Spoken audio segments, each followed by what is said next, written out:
change the what's it called? Okay, there we go. Now it should be good. Now it should be good. We finna start this over. That man going in. DJ Academics is a cancer to the rap space.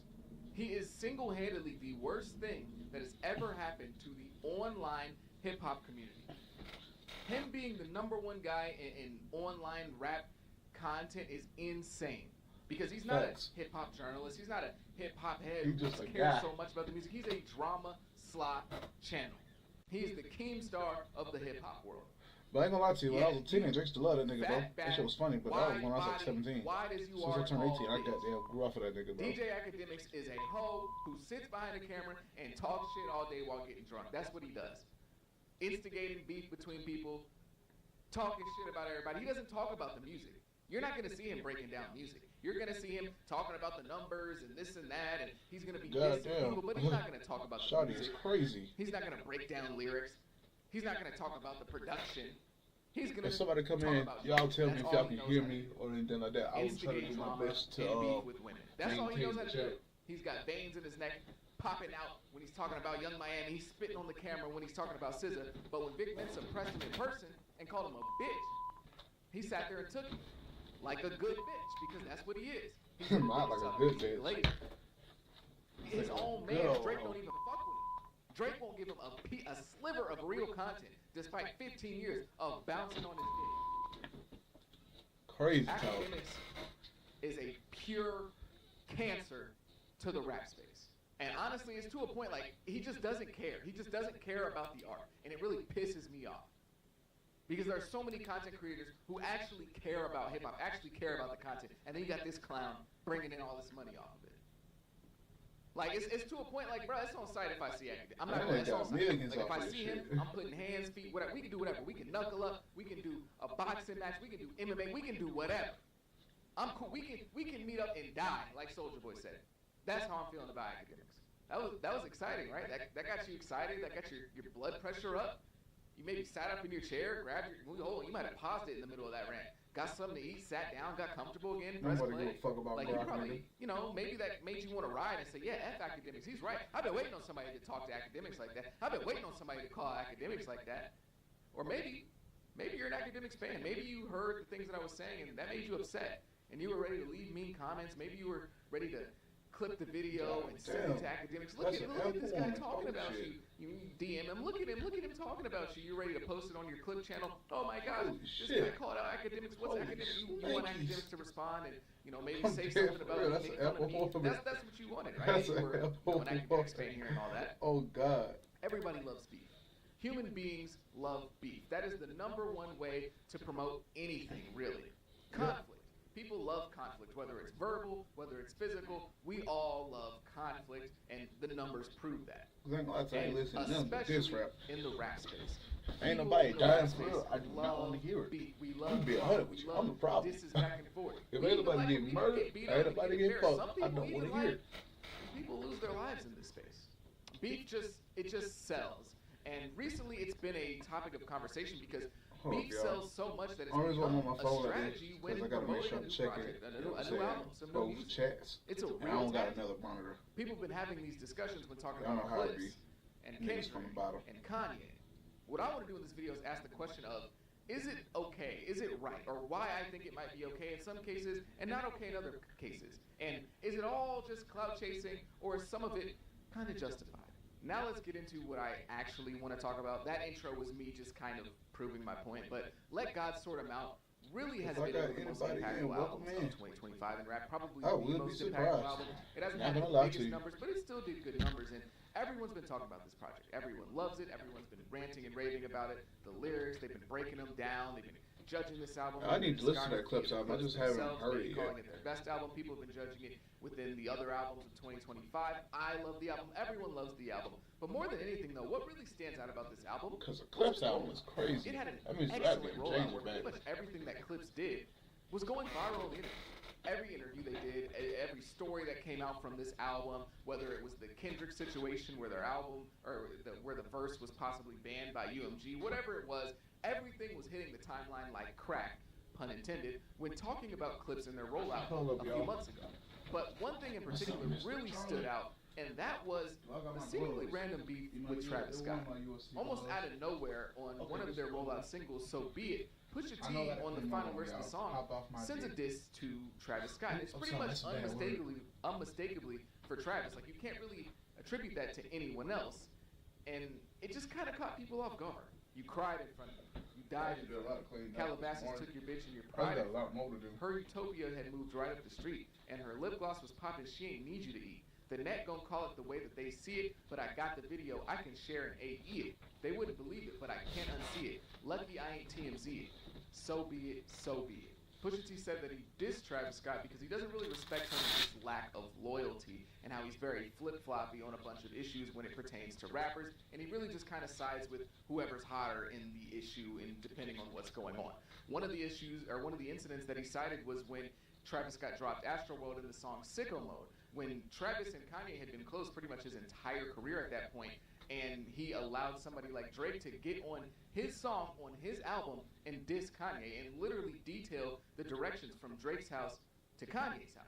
Another incident was one where he talked about Travis and Drake, where Travis and Drake had established themselves as pretty good friends over the years. And Travis is on stage at Rolling Loud before Future and Metro are about to drop their album We Don't Trust You, which was kind of dissing Drake the whole album.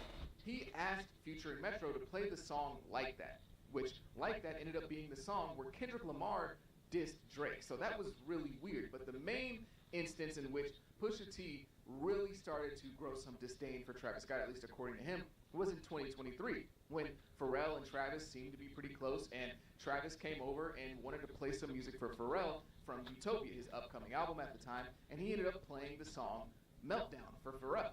And so he played the song for him, everything goes well, but when the song comes out, Drake is on the song, which he did not play for Pharrell and Clips who were there, and Drake is dissing Pharrell. So he played a song for Pharrell that eventually went on to be released that actually had a diss towards Pharrell on it, which is really, really weird behavior. And if you know anything about Pusha T, you know he does not play about Pharrell. All of his beefs start because somebody did Pharrell wrong and Pusha T had to stick up for him. So it makes sense as to why Pusha T would hold a grudge against Travis and want to diss him in return for what he feels he did wrong to Pharrell. But where things get a little weird is that took place in 2023. Why did it take 2 years for Pusha T to finally say something or to make this public or to air out Travis Scott?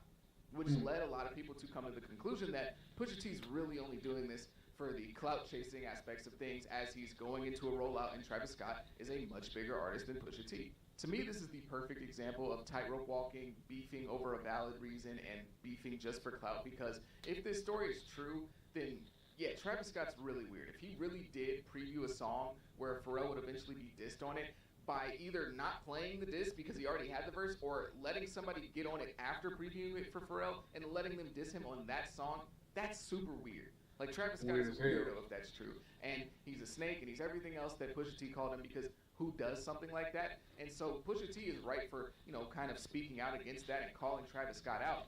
Yet at the same time, it's very obvious that he kept this in the vault specifically for the album rollout. Because not only did it take 2 years for him to say something, but that verse where he's dissing Travis has nothing to do with that situation.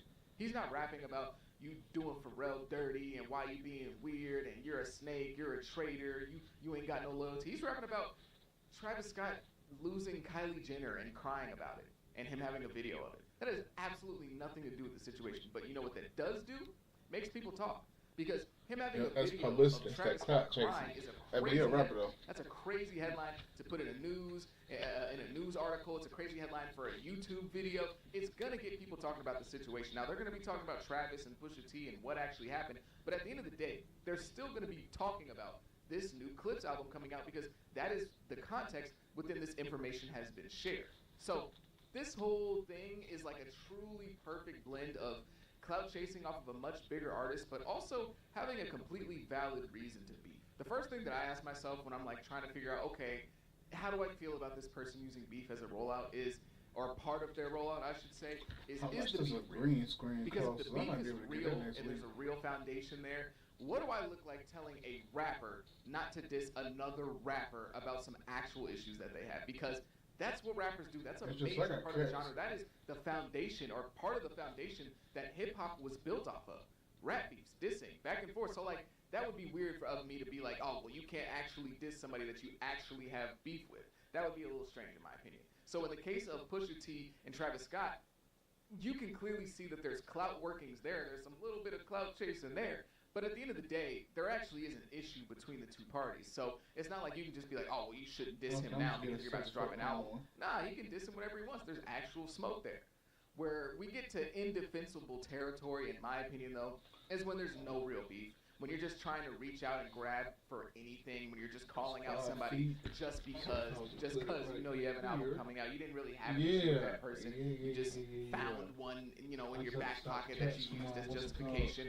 Or when two rappers come together and kind of have like a fake beef collectively, that's really lame as well. Like, I love pro wrestling, and rap kind of is pro wrestling. There's a lot of similarities, but I hate when rap really is pro wrestling. Like, I love pro wrestling, but let's keep the two separate, especially because a large aspect of rap is, oh, I'm keeping it real, keeping it 100. I'm a real one. I'm solid. I don't want to hear you do a fake beef and then y'all come out, you know, a year later and y'all laugh. You know, it wasn't that serious.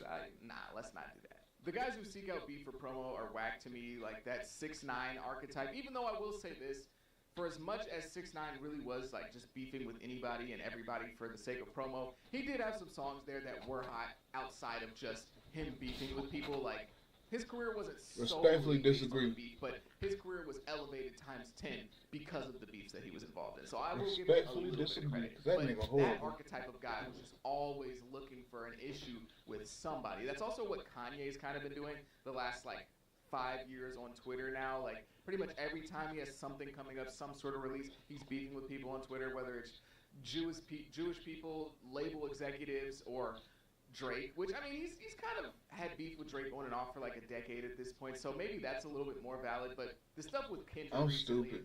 I put this on IRL when the category is just chatting. When he first started between Drake and Kendrick, he was Kendrick, yo, Dot, I got you. Like, we all kind of forgot that, but we all remember it at the same time. Yo, Dot, I got you. Like, that was a weird moment. He was showing a lot of love to Kendrick. Oh, 2 Geminis. He was doing all that stuff. But as soon as Kendrick officially kind of won in the eyes of the people and was the hottest guy in music, all of a sudden, now Kanye wants to beef with him and call him out because he saw that he had the sauce, and that made Kanye as an artist. Like, somebody that we can point to, again, to bring him back up is 6ix9ine. 6ix9ine, after he came home from prison and did, like, that IG Live, after that, that was who he was. He was beefing for promo. He was calling out Lil Durk, King Von, and the Perkio Kid. Like, that was what 6ix9ine had to do in order to get attention on himself, because he just wasn't that interesting of a rapper. And it's kind of similar to how, like, that Jacksonville scene, the Jacksonville drill scene, died off instantly after, like, a few people died, a few people went to jail, and now the other artists are kind of scared to rap about beefs and stuff because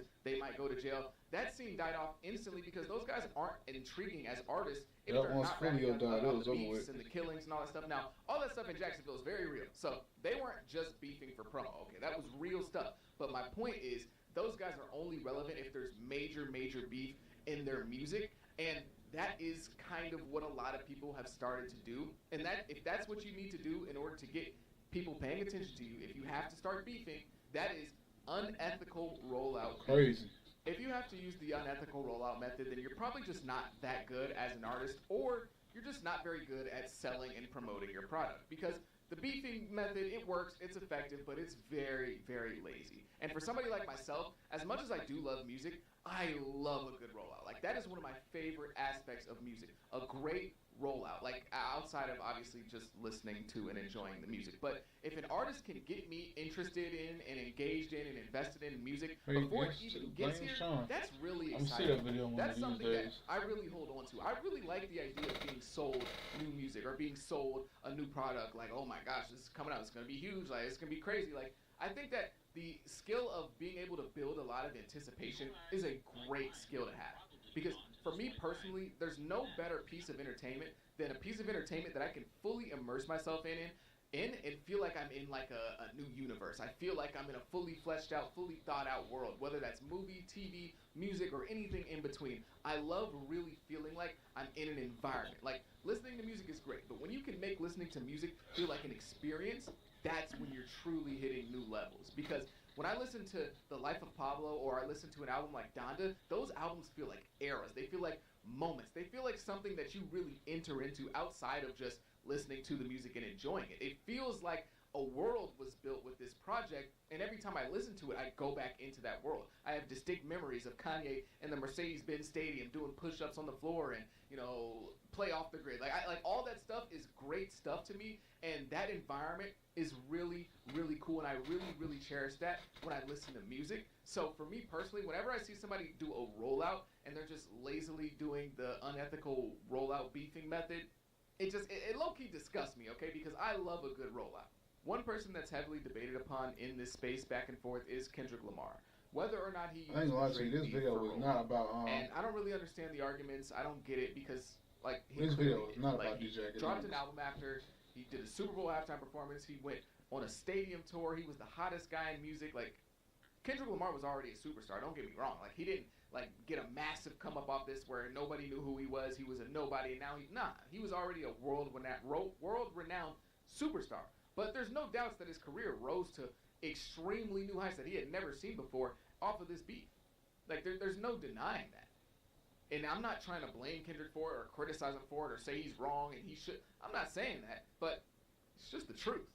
Kendrick and Drake have had beef for over a decade now. They've both sent subs back and forth for a very long time. So when this beef happened, we all knew it was coming.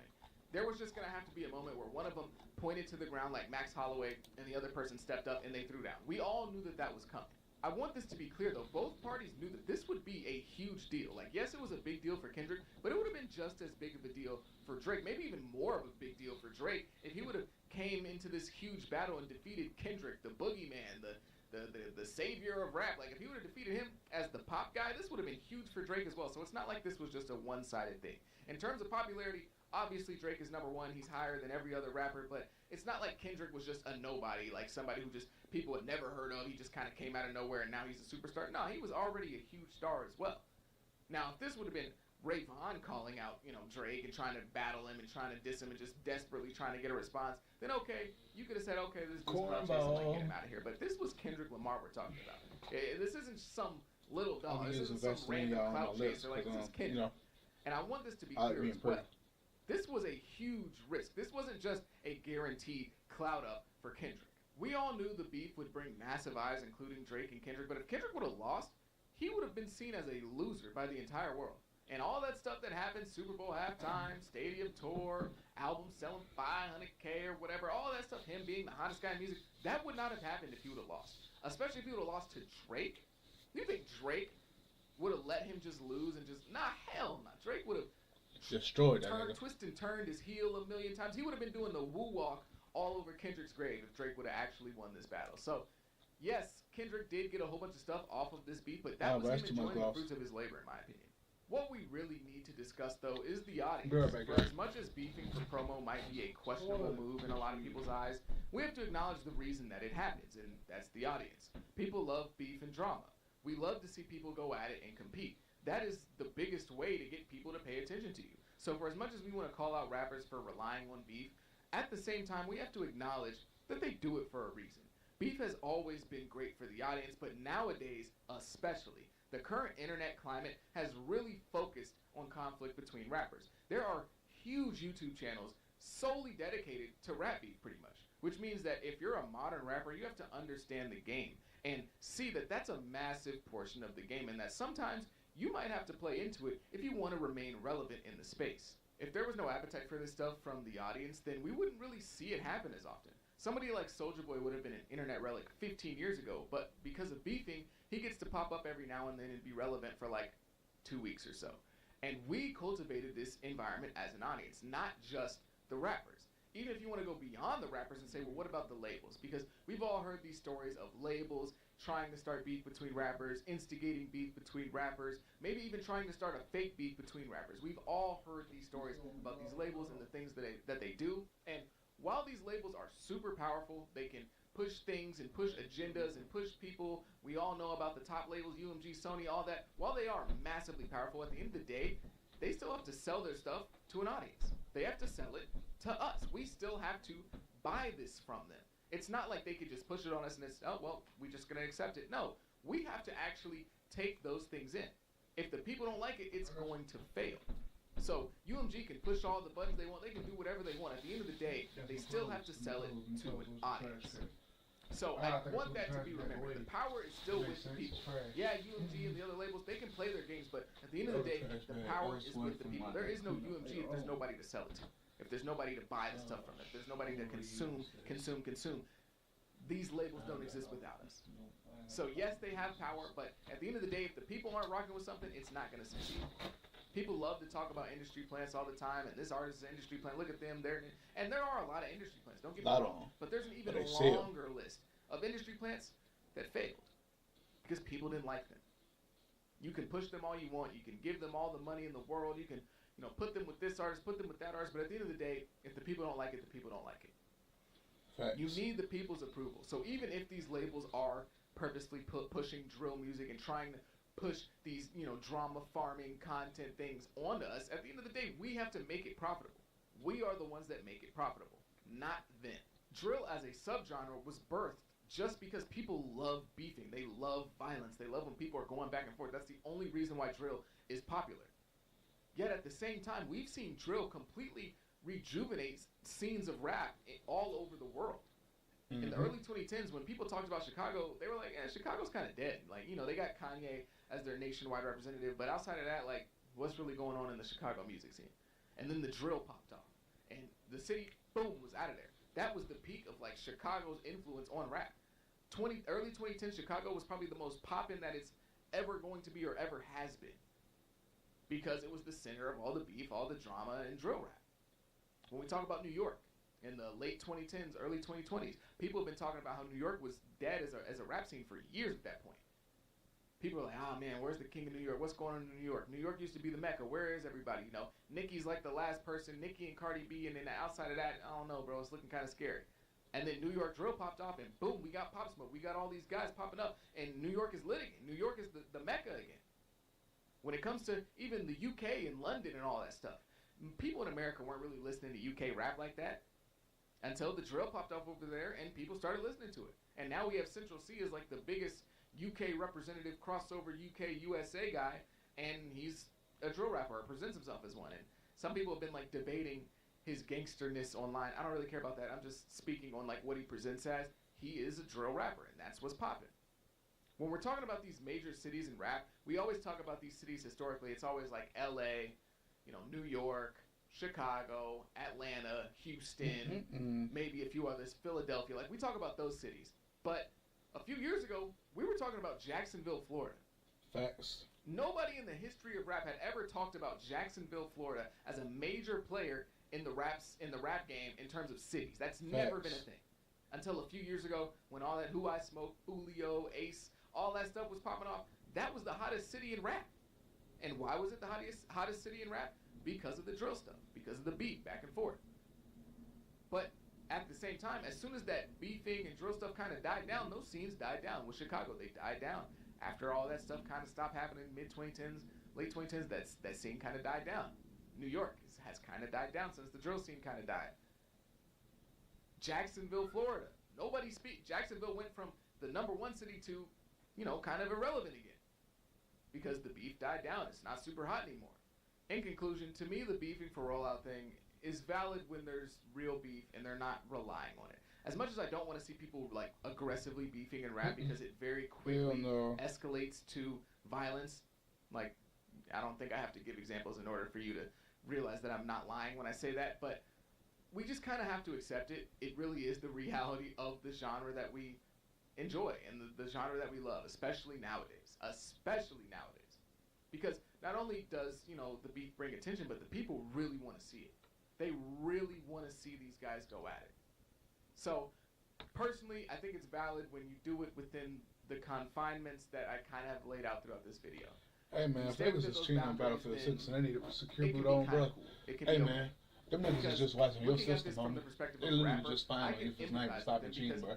Oh, God. If you don't do the beefing, if you don't really play into that, you can't stop it. What's the point of trying to stop it? They might just mess around and take your spot. You wasting resources, nigga. So, I kind of get it, unfortunately. But if you made it this far, I know that came out of left field, but I was just looking at something about Battlefield 6, bro. Some cheating shit. I was like, bro, how you got them? How you cheating, bro? That's confusing to me. That's confusing.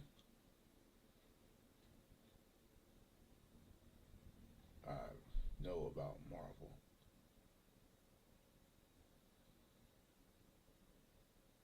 Ugh.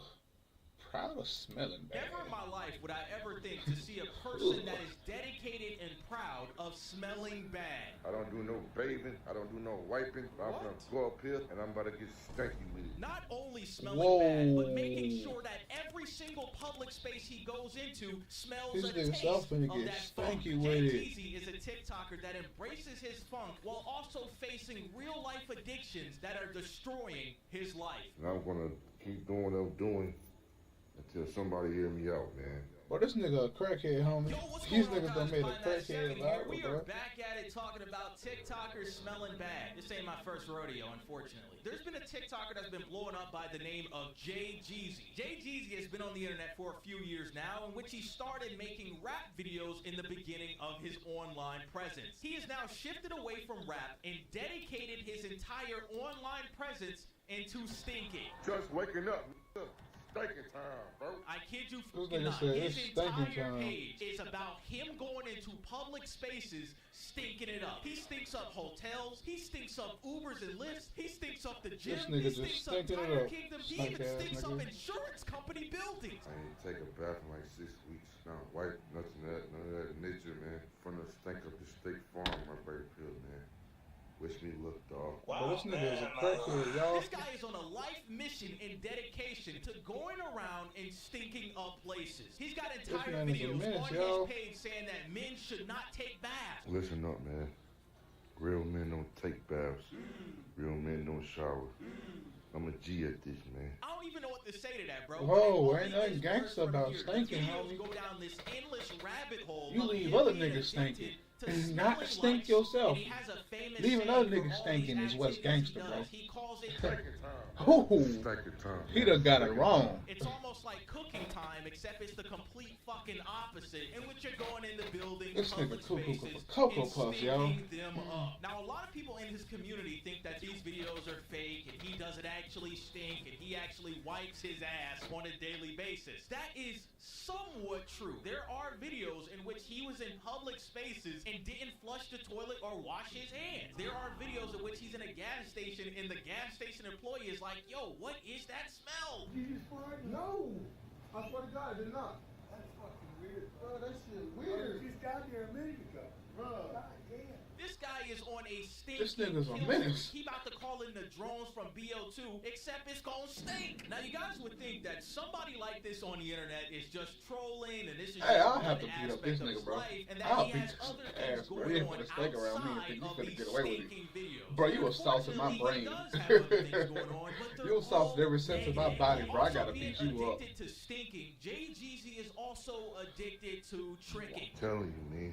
Motel is the best. I just got me some, man. I can't Man, where does this nigga stay, bro? Real fours are way nicer to me. And I'm Hello, always Mr. getting Charlie? with them, man.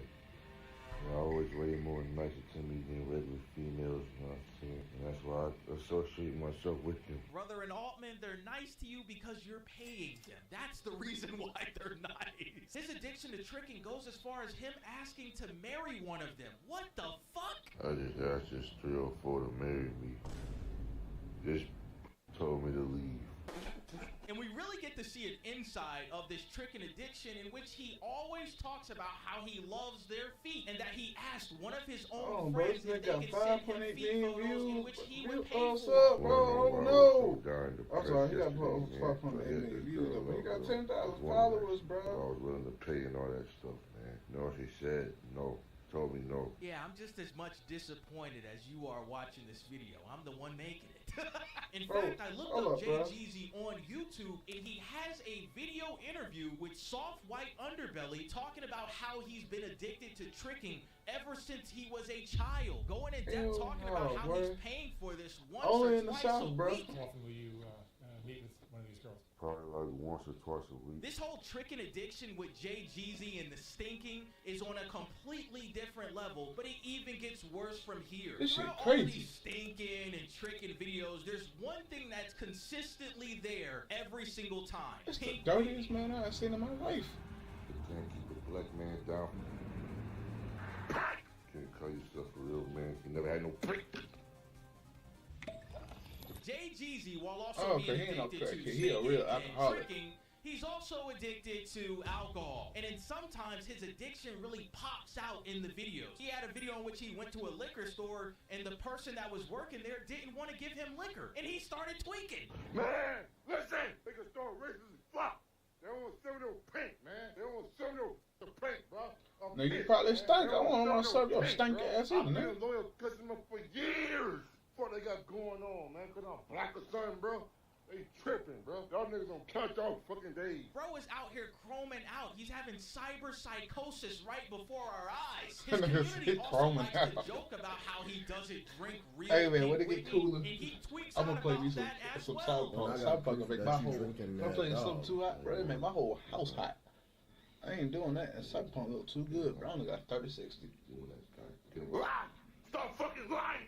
I ain't never in my fucking life drank Mad Dog at no dumbass. You see his shit? Oh, I gotta check my carry. Brag, nigga. Everybody brag. This dude is about to become a cyber psycho about this Pink Whitney, man. I've had Pink Whitney, and I'll tell you this, it's like Half-Life Source. It's not bad, but it's definitely not good. With all these addictions stacking up in his life, we start to see glimpses about how his mental state is. He'll drop these random videos in the middle of his chaos talking about how he feels. I've been really depressed yesterday, man. Still depressed today. I feel like people really don't love me for real. For me, growing up without my mom, I always felt that sense of emptiness, man. Had all my aunties and stuff, but it just was never enough, bro. I never had my mom, bro. That shit hurts to this day. He uploaded a video a few days ago talking about how he has to go into this certain building in which it's basically a facility for adults that are hurting themselves mentally and physically. My name is Jay Jeezy, man. I gotta turn myself in, dog. Guess there's no more spanking time for me, dog. I'm sorry to everybody I let down, everybody I pissed off. I just wanted to become My bad, y'all. Jay Jeezy, man. I think my cat I'm looking gonna for turn his cat myself brother. in, man. I'll see y'all on the outside. In the back of the video, it says Grace Point Wellness, and I went to their website in which they talk about men's mental health, behavior health, adult emergency services, and addictions to alcohol and substance abuse. After this, Jay Jeezy uploaded a video saying that he only went in there for 3 hours and that somebody called in about him and how the program and cats building some wanted him treats to soon stay enough. for 90 days because of his addiction and his mental health that he's showing on the internet. Just came back from Grace Point. I said I was in there for about a good 3-4 hours waiting on the doctor. And thank God he released me, man. Somebody had lied saying I was a threat to safety or whatever. And I don't know. They lied on me, dog. Try to get me locked up. Now, I'm glad he got the help he needed, but honestly, it really didn't do anything in the grand What's scheme up, of boy? it. He goes back to making these videos What's up, talking about boy? how he's stinking up buildings while also drinking Hey, Pink boy. Whitney, Come while here, baby. also giving us glimpses of his mental state. And in my opinion, I get it, you Come joking here, about boy. stinking, this, that, but you really have real life addictions that need to be addressed because my brother in Altman, this is a path that you cannot maintain long term. The Pink At Whitney, all. the tricking, the stinking, man, I That get it, boy you know what I'm tryna saying? die in The like clout's 5 a hell of years. a thing, but I think in my honest opinion, I want the guy to take a step back, put the phone down, and lock in on your life. Now, Jay Jeezy does have a job, he's employed, he's not living on the streets, thank God, but the money he's getting from work, he's just using to fuel his own addiction. Like I said in the beginning of the video, Jay Jeezy made rap music, and his music ain't even that bad, honestly. The shit kind of fire. I want the guy to take a step back from social media, focus on the music, focus on his health, and I'm quit finna going share into this this with y'all. low-cal pipeline. Because as of right now, you're really dwindling in between that low-cal status, bro. And I'm telling you this right now. I've made a ton of videos on low-cals. You don't want to be one because it doesn't end well.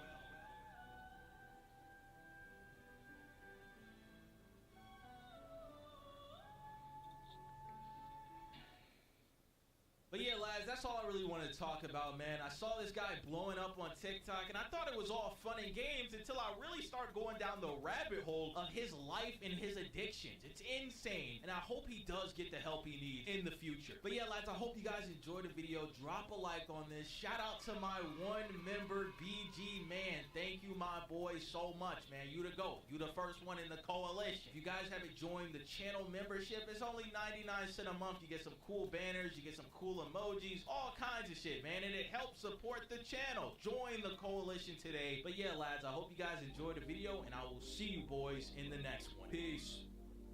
Man, listen!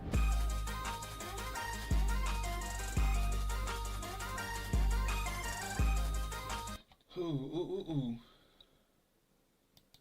That boy right there. That boy right there.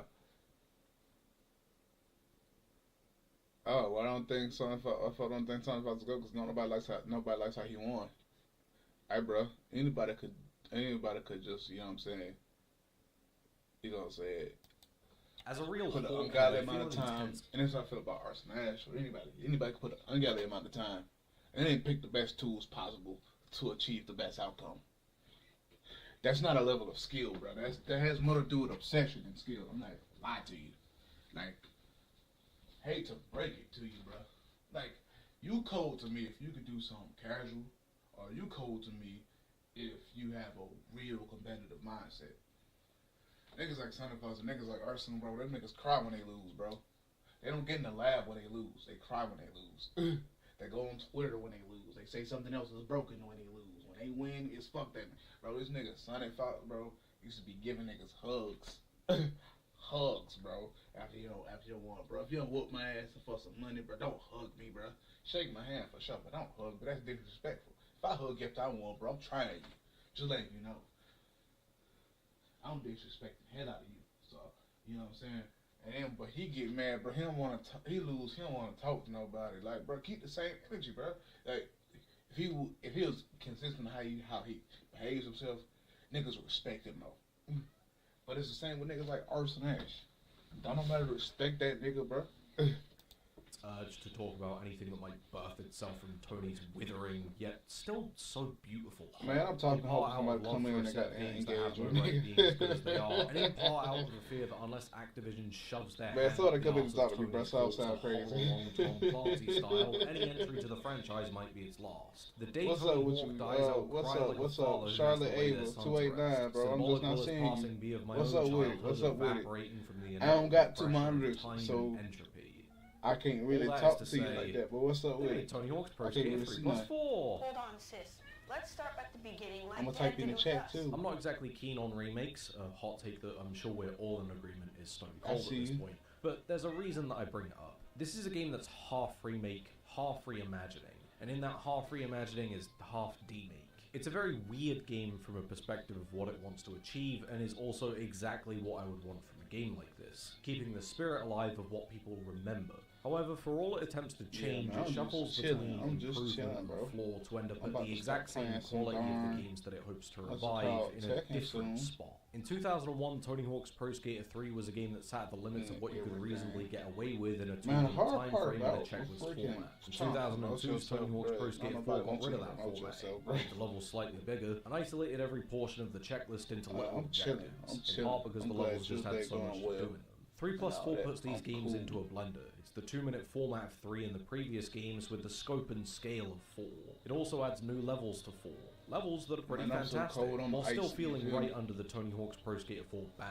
It's a game in 2025 that has to recreate choices from 24 years ago for better and for worse. Thankfully, that means it's pretty damn good. I know, a bold man approaching 30 who likes a modern video game. We're pretty rare. I'm obviously Ooh. biased here, but personally, through all my bitterness and cynicism, I had a great time.